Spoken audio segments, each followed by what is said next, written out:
سامعین محترم، آئیے ہم تھوڑا سا غور کریں، کیونکہ اللہ تعالیٰ نے غور کرنے والوں کو بہت پسند کیا ہے، اور کسی بھی نعمت کا ادراک در حقیقت یہ اس کا پہلا زینہ ہے۔ شکر گزاری کا پہلا زینہ ہی نعمت کا ادراک ہے، کہ نعمت کی قدردانی انسان کر سکے، دیکھے کہ یہ کتنی بڑی نعمت ہے۔ جیسے جیسے اس نعمت کی قدردانی میں اضافہ ہوگا، ویسے ویسے اس نعمت دینے والے کی قدر میں اضافہ ہوگا، اور اس کا احساس بڑھتا چلا جائے گا کہ اچھا اتنا بڑا انعام اس نے مجھ پر کر دیا ہے، اتنا بڑا کرم اس نے کر دیا ہے۔ جیسے جیسے ہم نعمت کو قیمت عطا نہیں کریں گے، اس کی قدردانی نہیں کریں گے، تو اس نعمت دینے والے کا احساس بھی اسی طریقے سے ہمارے ذہنوں میں کم ہوتا چلا جاتا ہے۔ آئیے ہم ان دو چیزوں پر غور کریں۔ پہلی بات تو میں نے آپ سے یہ کہی کہ اللہ رب العزت نے پانی کا بطور خاص ذکر کیا ہے۔ کیا آج تک دنیا کی سائنسی ترقی نے، علمی ترقی نے کوئی ایک ایسا فارمولہ انسانوں کو دیا ہے کہ جناب تمہاری سیرابی کے لیے، تمہارے کھیتوں کی سیرابی کے لیے، تمہارے جانوروں چوپایوں کی سیرابی کے لیے اب ہمیں پانی کی ضرورت نہیں ہے، بلکہ پانی کے مقابلے میں ہم نے ایک نئی ایجاد دریافت کر لی ہے،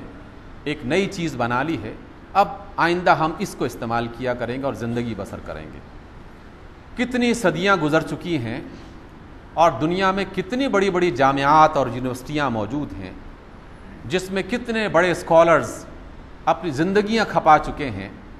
لیکن نہ آج تک ایسا دریافت ہو سکا ہے، اور نہ قیامت تک ایسا دریافت ہو سکتا ہے۔ اس پانی کے گلاس کو جو ہم اپنے پیٹ میں اور اپنے حلق میں انڈیلتے ہیں، اور اس پانی کو جو ہم اپنے کھیتوں میں اور اپنے گھروں میں استعمال کرتے ہیں، جب بھی آپ اسے استعمال کرنا چاہیں تو بعض اوقات چند لمحوں کے لیے اس گلاس کو پینے سے پہلے اس پر غور کرنا شروع کر دیجئے،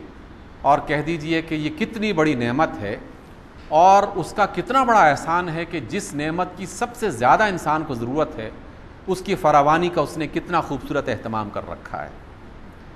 اس کی فراوانی کے لیے اس نے جہاں سمندروں کا ایک بہت بڑا نیٹ ورک بنا دیا ہے، اور میں اس کو نیٹ ورک بطور خاص اس وجہ سے یہ لفظ استعمال کر رہا ہوں کہ سمندر جو ہے وہ جزیروں کی طرح دنیا میں نہیں پھیلے ہوئے، بلکہ سمندر پوری دنیا میں، پوری زمین کے چاروں طرف آپس میں ایک دوسرے کے ساتھ اس طرح ملے ہوئے ہیں کہ کوئی سمندر دوسرے سے الگ نہیں ہے، کسی نہ کسی طریقے سے دوسرے کے ساتھ ربط اس کا موجود ہے، اور اس نے پوری زمین کو اپنے احاطے میں لے رکھا ہے۔ اور جہاں کہیں کوئی خشکی کا ٹکڑا درمیان میں آ بھی جاتا ہے تو وہاں سمندر سے بھاپ اٹھ کر بادلوں کی صورت میں دوسرے سمندروں سے رابطہ کر لیتا ہے، اور اس طریقے سے اللہ رب العزت نے ایک پورا نیٹ ورک بنا رکھا ہے جس سے زمین کی زندگی قائم دائم ہے۔ پھر انہی سمندروں کے ذریعے سے اللہ رب العزت نے دریاؤں کا اور چشموں کا اور زمین کے اندر بہتے ہوئے کاریزوں کا اور اس کے اندر بہتے ہوئے دریاؤں کا اور موجوں کا ایک ایسا سلسلہ بنا دیا ہے کہ آدمی اس پر جتنا غور کرتا چلا جائے اتنا ہی اللہ تعالیٰ کی اس نعمت کا احساس بڑھتا چلا جاتا ہے کہ کتنا عظیم الشان ہے وہ رب کہ جس نے ہماری سیرابی کے لیے، ہمارے کھیتوں کی سیرابی کے لیے، ہمارے جانوروں کی سیرابی کے لیے پانی کا کتنا اچھا اہتمام کر دیا ہے۔ اس لیے سامعین محترم، یہ جو رسول اللہ صلی اللہ علیہ وسلم نے ہمیں کہا ہے کہ جب بھی تم پانی پینا چاہو تو گلاس میں پانی بھر کر یا کسی بھی برتن میں پانی بھر کے سب سے پہلے بسم اللہ الرحمن الرحیم پڑھا کرو، تو یہ بسم اللہ الرحمن الرحیم کیوں پڑھنے کے لیے کہا گیا ہے؟ ایسا نہیں کہ ہر کام سے پہلے بسم اللہ پڑھنا بس ایک حکم ہے، اس کی تعمیل کرنی چاہیے، نہیں، ایسا نہیں ہے، بلکہ یہ بسم اللہ الرحمن الرحیم ایک وقفہ ہمیں عطا کرتا ہے غور و فکر کا۔ جب آپ اسے استعمال کرنا چاہیں تو پہلے اس اللہ کا نام اپنے زبان پہ لے کے آئیں اور کہیں کہ اللہ کے نام سے کہ جو بڑا مہربان ہے، کتنا مہربان ہے کہ یہ گلاس اس نے مجھے پانی کا بھر کے دے دیا، کتنا مہربان ہے کہ اس پانی کو ہم تک پہنچانے کے لیے اس نے کتنے بڑے اہتمامات کر دیے ہیں، اور جن کا ذکر میں نے آپ کے سامنے کیا ہے۔ اور پھر یہ کہا کہ جب تم پانی پینا چاہو تو پھر اس کو ایک دم حلق میں نہ انڈیل لو کہ پوری پیاس جو لگی ہوئی ہے ایک دم ایک ہی لمحے میں ساری کی ساری پیاس بجھانے کی کوشش کرو، کم از کم اپنی پیاس کو 3 حصوں میں بجھانے کی کوشش کرو. چاہے وہ پیالے میں پانی بھرا ہوا ہے, آب خورے میں بھرا ہے, گلاس میں بھرا ہے, تو ایک دم پورا پینے کے بجائے اسے 3 وقفوں میں پیا جائے. 3 وقفوں میں پینے کے طبی فوائد تو ہوں گے ہی.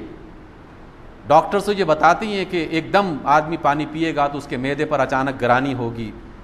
پریشانی ہو سکتی ہے, خرابی ہو سکتی ہے. آہستہ آہستہ پیے گا تو پانی ان باقاعدہ رگوں میں رچ بس جاتا ہے, جس سے معدے پر گرانی نہیں ہوتی, پریشانی نہیں ہوتی. لیکن یہ 3 وقفوں کا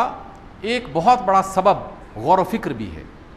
کہ ایک دفعہ جب آپ نے پیا اللہ کا نام لے کر, درمیان میں وقفہ ہوا اور اسی وقفے میں آپ نے الحمدللہ کہہ دیا, اور پھر دوسری طرف آپ دوسرا وقفہ استعمال کیا, پھر تیسرا وقفہ استعمال کیا. یہ جو لمحات ہیں اللہ رب العزت نے کھانے کے دوران, پینے کے دوران, نماز کے دوران, اٹھنے بیٹھنے کے دوران, یہ سب لمحات غور و فکر کے لیے دے رکھے ہیں. جس میں سے ایک پہلو میں نے ابھی آپ کو بتایا کہ دنیا کی ساری سائنسی جتنے بھی ادارے موجود ہیں وہ ابھی تک نہ یہ ایجاد کر سکے ہیں اور نہ آئندہ ایجاد کر سکیں گے کہ پانی کے مقابلے میں کوئی اور چیز مشروب کے طور پر ہم استعمال کر لیں جو ہماری اور ہماری نباتات اور جانوروں کی زندگی کے لیے ضمانت بن سکے.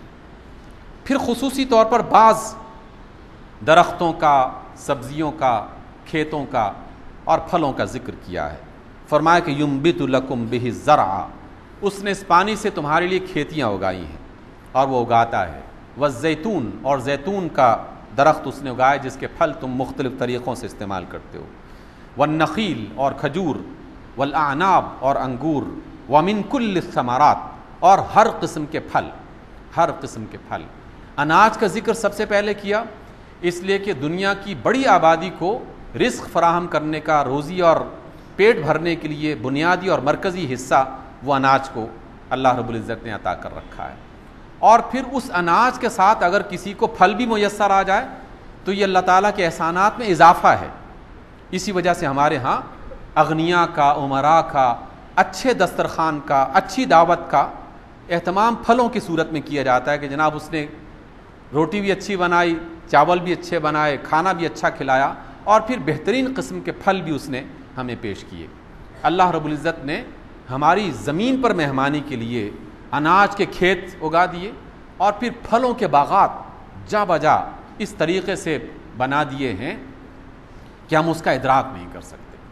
اس پر بھی ایک لمحے کے لیے غور کر لیجیے. آج تک کیا انسانی ترقی, سائنس اور علم کی ترقی نے کوئی ایسی چیز ایجاد کر رکھی ہے جو انسان کے رزق کی اور اس کی بھوک کو مٹانے کے لیے پھلوں کے علاوہ, اناج کے علاوہ کوئی اور چیز ہو جو استعمال کر سکے اور کہے کہ آئندہ آپ کو پھلوں کی ضرورت نہیں ہے, گندم اور چاول کی ضرورت نہیں ہے, جوار اور اناج کی صورت میں مختلف جو چیزیں ہیں ان کی ضرورت نہیں ہے, اب ہم نے آپ کے لیے کوئی نئی چیز ایجاد کر لی, یہ تم استعمال کرو, اس سے تم اپنی بھوک مٹاؤ.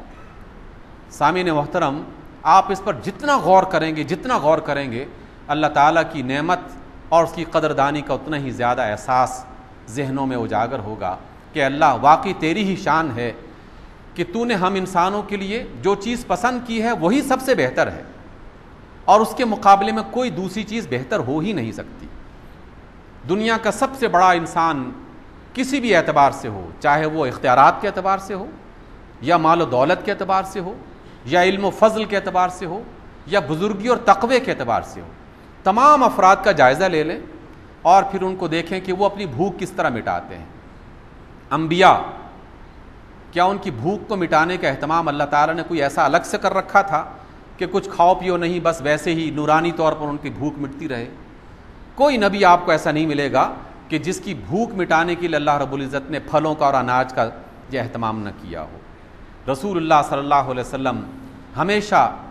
انہی پھلوں کا اور انہی اناج کا استعمال کیا کرتے تھے اور سابقہ انبیاء بھی اسی طریقے سے.